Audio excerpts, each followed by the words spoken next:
Bonjour. Je suis ravi de vous retrouver sur ma chaîne pour un nouveau tutoriel. Aujourd'hui, nous allons nous attaquer à un nouveau projet.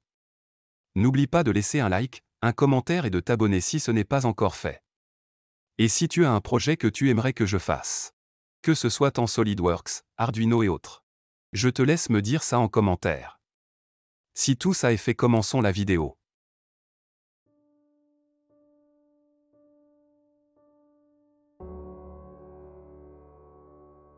Merci Albert. Bonjour et bienvenue sur cette nouvelle série dédiée aux portes logiques. Si t'es pas encore abonné, fais-le maintenant, ça m'encourage beaucoup. N'oublie pas de poser tes questions en commentaire et je me ferai un plaisir d'y répondre. Bon visionnage.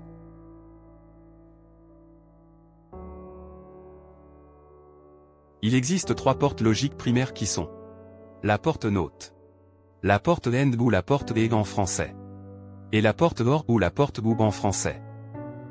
La dernière fois nous avons étudié la porte NOT. Ensuite, nous avons étudié la porte buffer qui est l'inverse de la porte NOT. Cette fois-ci, nous allons étudier la porte NAND qui est l'inverse de la porte AND.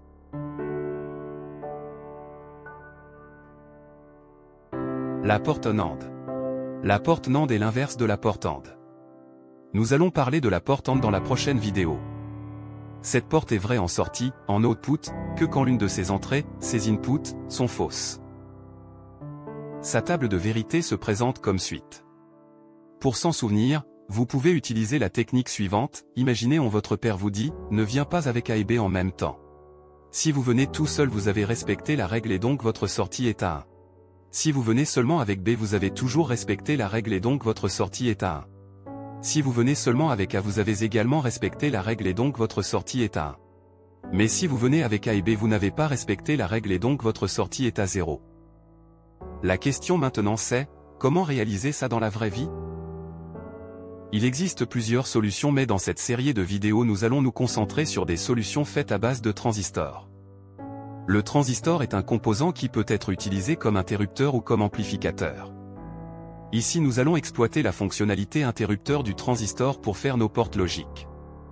Je ne vais pas aller en détail sur l'explication du transistor, mais dites-moi en commentaire si vous voulez une vidéo dédiée. Si on regarde de plus près la porte NAND, nous allons remarquer quelques similitudes avec la porte NOT. Pour que la sorte soit à 1, il faudrait que l'entrée soit à 0.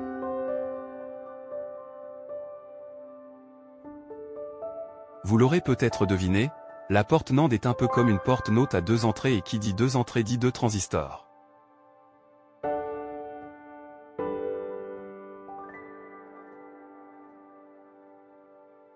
Ici j'ai choisi des interrupteurs à glissière pour pouvoir maintenir l'état. Allons maintenant sur Tinkercad pour la simulation. Tu voulais réellement continuer la vidéo sans t'abonner et laisser un like? Allez vas-y BG, fais-le, c'est pour m'encourager. Merci d'avance et bon visionnage.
C'est ainsi que cela fonctionne.